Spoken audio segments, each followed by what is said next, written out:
Mas antes, a psicóloga Pamela Magalhães traz orientações sobre como lidar com a depressão, especialmente na terceira idade. Vamos lá.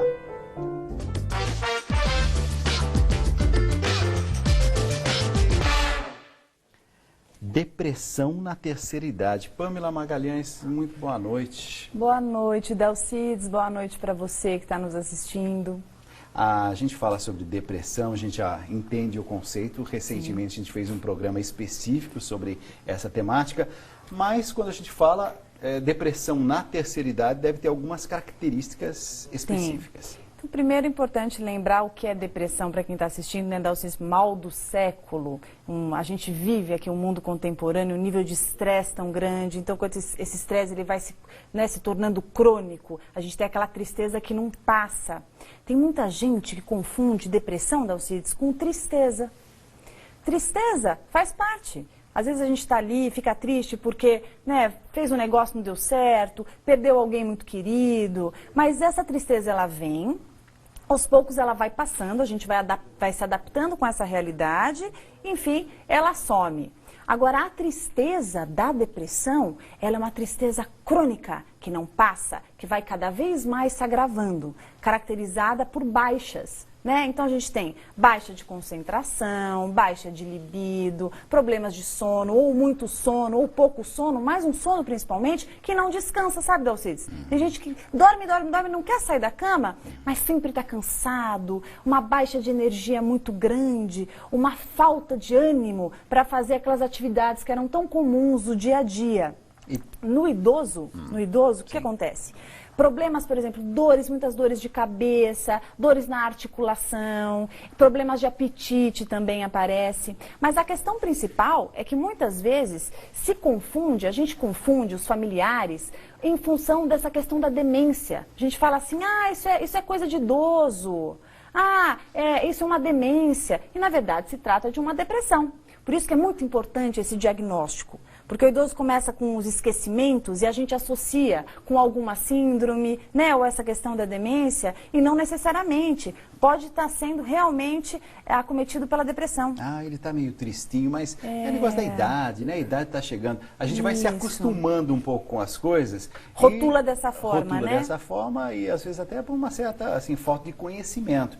Agora, tem algumas coisas que levam a essa depressão na terceira idade ou na melhor idade? Tem. O que acontece? Na terceira idade, Dalcides, é um momento que a gente vive muitas perdas. Né? Então, assim, vai perdendo amigos queridos, às vezes é o companheiro que perde, né? Ou então, aí para de trabalhar, de repente algumas limitações físicas, aí limitações psicológicas também.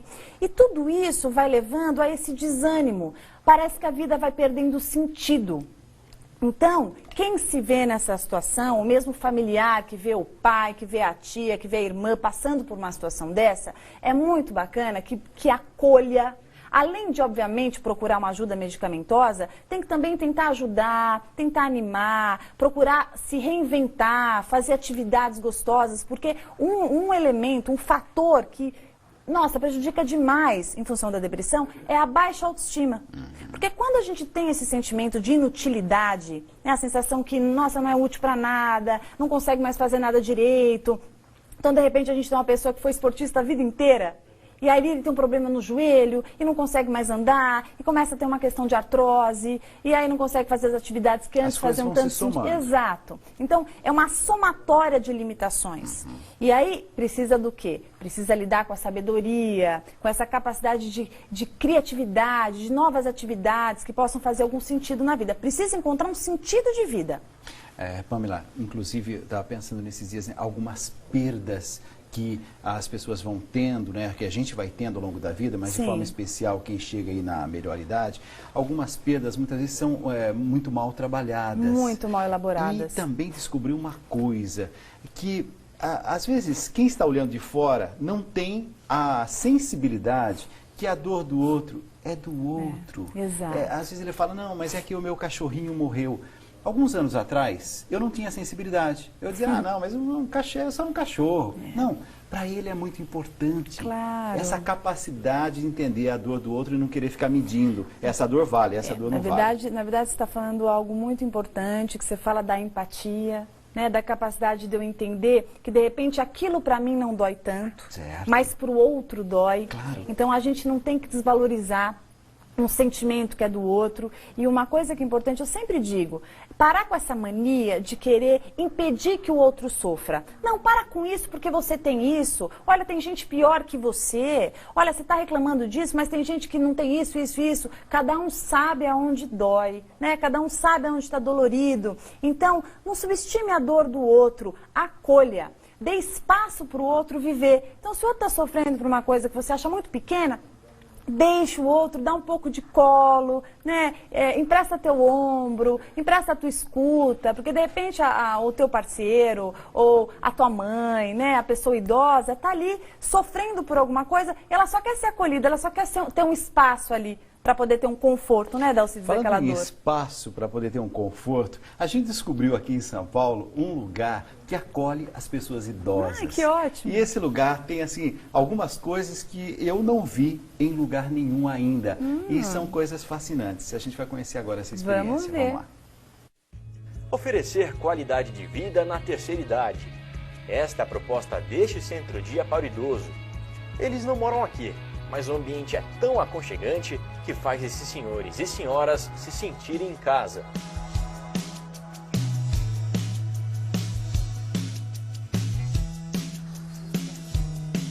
Dona Olga é uma das frequentadoras. A convivência com os outros idosos é bastante prazerosa, bem diferente de quando ficava em casa. Só cama e andava pouco, porque eu tenho reumatismo nas pernas, na coluna. Agora aqui não, faço exercício, faço ginástica. Entre as atividades, fisioterapia, terapia ocupacional, atendimento psicológico e de cuidadores. Segundo o coordenador, o idoso chega aqui um pouco depressivo, por ficar muito tempo em casa sem conseguir realizar tarefas comuns do dia a dia. Então, nossa terapeuta ocupacional, junto com a fisioterapia, trabalha toda a parte para que ele volte a ter sua independência e volte a realizar as atividades que eles não realizavam. Cada um vai ser uma fruta agora. Vamos esquecer o nosso nome, cada um vai ser uma fruta. Tá bom? Dona Olga, que fruta a senhora quer ser? Laranja. Joga para alguém. Pêssego. Essa atividade é bem ampla, porque a gente trabalha não só a parte física, né, que a gente trabalha amplitude de movimento, alongamento, mas trabalha bastante a memória, a interação entre eles por estarmos em roda, um olhando para o outro. Lembra coisas da infância, da sua adolescência, certo? Lembra coisas que estavam dormentes. Vamos lá. Pra direita, esquerda, direita, bateu. Essa brincadeira aqui, essa dança, é prazerosa, estimula? É, e é boa como exercício também, tá? Para quem toma muita cerveja, faz bem para a barriga. Neste centro-dia, os idosos participam de terapias e atividades físicas e mentais que irão prolongar sua independência e garantir uma melhor qualidade de vida, como a prevenção de doenças e a reabilitação física e cognitiva. Então eles começam a ter mais agilidade, começam a ter mais reflexo, mais força muscular, então as quedas diminuem, a parte cognitiva, a parte de memória também são muito trabalhadas, então eles começam a lembrar mais. Mas agora eu tenho motivo para viver. Eu tenho porque eu tenho esperança, sabe, dentro de mim. Na alegria eu choro, na tristeza eu choro, na esperança eu choro. Mas choro de alegria aqui dentro. Nossa, que coisa mais linda. Que Eu choro de legal, alegria aqui dentro. que legal. São iniciativas assim que a gente quer despertar no Brasil todo, para que essa noite seja uma noite de reflexão, uma noite de informação, de conhecimento. Você sabe, Dalcides, Nossa, adorei a matéria, parabéns à produção, fez uma matéria fantástica. Eu achei interessante alguns pontos para a gente falar da matéria. Primeiro que assim, que a gente possa viver em todas as etapas da vida, de acordo com os insumos que a gente consegue tirar dali. Então, olha que interessante, acho que na terceira idade, não esquecer da importância da socialização, de socializar, né? Se de repente, eu estou perdendo meus amigos, mas tem novos amigos para fazer, né? Tem lugares que você pode frequentar, você vê ali esse espaço, tem parques, tem cursos que você pode fazer, sempre tem algo para desbravar.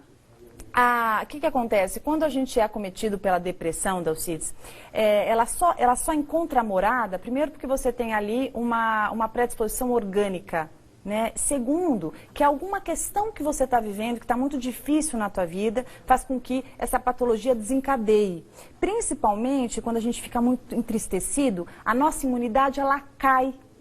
E isso faz com que não só a depressão se apodere da gente, como outras patologias oportunistas. Por isso que resgatar a autonomia, fazer atividades gostosas, se exercitar de alguma forma. Tem uma limitação física, não dá para fazer isso, mas encontra outra possibilidade. A gente não pode só olhar para aquele pedaço, Dalcides, a gente tem que ampliar. E os familiares que estão nos assistindo, que possam ajudar os seus pais, criticar menos, porque às vezes o familiar, Dalcides, é interessante, porque ele fica tão desesperado naquela situação, querendo ajudar, que ao invés dele fazer isso, ele briga. Faz isso, pai. Olha, mãe, como você tá. Então você que é familiar e que se vê muito nervoso ali, impotente, calma, ponderação, senão você que vai se estressar e deprimir. Ajuda, pega na mão, né, e ajuda essa ampliação de novas possibilidades, essa criatividade. A gente tem agora, só uma conversinha que eu vou aqui claro, ao lado, claro, volto para continuar falando com você. Combinado. Porque é impressionante, né? Tudo que ela diz, tudo que Pamela diz, eu penso assim, nossa, tá falando para mim. Opa, tá falando para os meus familiares. Opa, tá falando para as pessoas que eu conheço. É esse o nosso desejo, de falar aqui aquilo que pode ajudar você a viver melhor. Olha, o programa de hoje nós estamos falando sobre a terceira idade, pessoas na terceira idade que estão vivendo depressão e estão sofrendo com essa depressão. Você está vivendo isso? Eu convido você a entrar em contato com a gente. É isso, Paulo? É isso mesmo, Dalcides. Eu vou te passar agora os canais para você poder fazer o programa com a gente. A gente quer ouvir a sua voz, então você acessa o redevida.com.br/tribuna, é o nosso site, você pode mandar uma pergunta, deixar um comentário lá no nosso site, ou se você preferir a moda antiga, liga pra gente, o DDD é 11 2202 8432, é o nosso telefone, nossas telefonistas estão prontas para atendê-lo. Tem pergunta aqui, Pamela, do Jackson, que mora em Feira de Santana, na Bahia, e ele fala assim: eu já tentei de tudo, mas não consigo animar a minha esposa. Acho que ela tem depressão, mas não sei. O que eu posso fazer para tentar animar ela cada vez mais? Jackson, posso imaginar a sua situação. Tem muita gente, Dalcides, que passa por isso, que está com um parceiro que de repente está lá desanimado, com a energia baixa, fica distante, e o outro fica ali tentando animar. Então, assim, tem um limite. Até se sentindo culpado. Se sentindo culpado, exatamente. Então, não se sinta, Jackson. Então, tente fazer os seus movimentos, tente conversar com ela, mas olha, tem um limite, tá? É importante que, se você está vendo que isso faz um tempo que está acontecendo, procure uma ajuda especializada, vá ao médico, leve a sua esposa ao médico, um especialista que vai fazer esse diagnóstico direitinho. Se tratar de uma depressão, não fique desesperado. É sim uma doença, a depressão, mas ela tem tratamento, tá? É um tratamento de ordem medicamentosa e também psicoterapia. Essa junção desses dois tratamentos faz com que qualquer pessoa que tenha depressão apresente grandes melhoras, melhoras significativas mesmo. A gente tem aquele conceito que na terceira idade diminui, por exemplo, a frequência sexual, a libido, e muitas vezes até assim vai desaparecendo, é inexistente. Então, não é verdade isso, Dalcides, é um mito, né? Isso na verdade é um mito. Por quê? Porque eu mesma tenho no meu consultório exemplos muito interessantes, né? Tem até uma, eu obviamente não posso citar nomes, mas posso contar que eu tenho uma paciente que ela tem 73 anos e ela tem um namorado de 82. E que eles vivem muito bem, eles se curtem. É claro que vão aparecendo limitações, mas quando se há carinho e muita vontade de estar junto e de viver principalmente, a criatividade é aguçada e novas formas de estar juntos aparecem. Então, obviamente, não consigo ter aquela performance que eu tinha, mas vão descobrindo outras formas de trocar carinho, de estar junto. O que acontece muitas vezes é que algumas limitações aparecem, Dalcides, e o casal ele vai se afastando, né? E às vezes uma das partes vai se sentindo rejeitada, vai ficando entristecida e nem percebe que o outro já está deprimido, se sentindo desvalorizado, se sentindo inútil, porque de repente não tem a potência que tinha antes. Então, encontrem formas de viver essa sexualidade, porque sexualidade é vida, né? E sexualidade não é só o sexo em si, é o carinho, é a proximidade. E quem não quer trocar carinho, se sentir amado e desejado, todo mundo. A gente, eu acho que não é muito preparado ao longo da vida para aceitar também algumas limitações físicas. Sem dúvida, elas serão naturais num determinado momento da vida. O tempo inteiro, né, Dalcides? Na verdade, assim, desde pequenininho, cada etapa são perdas e ganhos. Então, na terceira idade, é claro que há uma coleção aí de perdas, né? Tem que lidar com um monte de coisa, lidar com essa questão da finitude, que é muito difícil. Mas é tão interessante, né? Que se por um lado perde-se muito, por outro ganha-se muita sabedoria, muita experiência de vida. E essa sabedoria da vida, né? A gente vai, justamente por tanta experiência que foi vivida, a gente tem que usar isso, buscar subterfúgios para lidar com essas situações. E tem sim, né? Quem está assistindo, quem está ali na terceira idade sabe muito bem o que eu estou falando. Busque nesse arsenal formas de lidar com cada coisa, cada situação que você está vivendo, né? Não fica ali embotado, entristecido, parado, né? Só lá sofá, televisão, né? É gostoso ver televisão, ok, mas é gostoso também fazer um passeio, é gostoso estar com os amigos, é gostoso estar com a família. Né? Usar criatividade. Tem várias perguntas chegando. Que bom que você está participando pelo nosso site redevida.com.br/tribuna. No nosso site você pode entrar lá, você participa ao vivo com a gente, ou tem também o telefone à sua disposição, 0 operadora 11 2202 8432. Esses são os veículos para você entrar em contato com a gente, os meios para entrar em contato com a gente e deixar sua mensagem. Como fez, por exemplo, o Josué. Ele é de São João do Manteninha, Minas Gerais. Minha mãe tem 72 anos e acaba de perder meu pai. Está quieta, não quer sair de casa, está muito desanimada e ela pode estar com depressão, né, Pamela? O que eu faço? Josué, primeiro respeite. Sua mãe está sofrendo, ela acaba de perder um companheiro, Dalcides, não tem como. O luto é normalíssimo nessa etapa. Não há como você perder um ente querido e você ficar sorrindo, super ativo. Tem quem fique, sim, mas eu acho sempre importante a gente exteriorizar isso, elaborar, estruturar. Então, se você puder estar pertinho dela para poder conversar, estimulá-la para falar sobre essa dor, né, fazer outras atividades gostosas também, para não ficar só presa, né, nesse momento difícil, mas respeitar as etapas do luto que fazem parte. Agora, se isso se prolonga, Josué, se isso permanece, se realmente se instala ali uma sensação de um sofrimento crônico, aí sim a gente está falando de uma depressão. Mas, por enquanto, é muito recente. Espera um pouquinho, vai usando esses subterfúgios para daí sim, depois, você fazer um movimento maior, se precisar, levar para um profissional especializado. Próxima semana a gente responde as perguntas dos telespectadores. Vamos deixar o contato. Vamos lá. Meu site, www.pamelamagalhães.com.br. Eu tenho um canal no YouTube, Pamela Magalhães, com alguns vídeos. Espero poder ajudá-los. Obrigada. Obrigada, Dalcides. Você viu que daqui a pouco nós vamos ter a voz, mas maravilhosa. É a voz mesmo. Daqui a pouquinho está chegando Chico Lobo com a gente. Daqui a pouco também o professor Coelho com a gente falando sobre a 25 de março. A gente vai entender por que São Paulo se transforma nesse grande centro. Professor Coelho brilhante. Além de ser inteligentíssimo, uma pessoa única, genial. Eu quero te agradecer mais uma vez. Quinta-feira, de volta, temos o nosso encontro aqui. Isso, obrigada. Meus amigos, daqui a pouco tem música.